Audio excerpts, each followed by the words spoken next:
uyu munsi wa none ibintu nkuzaniye noneho ntago bisanzwe. Uyu munsi tugiye kurebera hamwe ibintu biba ku muntu igihe amaze gupfa cyangwa se ibintu abona nyuma y'uko apfuye. Ibi byose tugiye kureba ni ibyo dukesha igitangazamakuru gikorera kuri murandasi cyitwa One Islam Production, nawe wajyaho ukagisura ukabireba.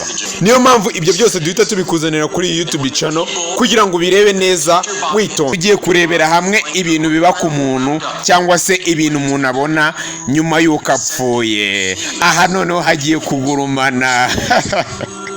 Harahiye uve kuri bya bintu bya wa mudamu ngo narise wagiye ngo ikuzima akagaruka akaza afera abantu, mwaramwumvisha. Ariko uyu munsi tugiye kureba ibintu bya nyabyo biba ku muntu igihe amaze gupfa. Tega amatwi neza wumve ukuntu bigenda. Wumve akanya gato nyuma y'uko upfuye uko bigenda.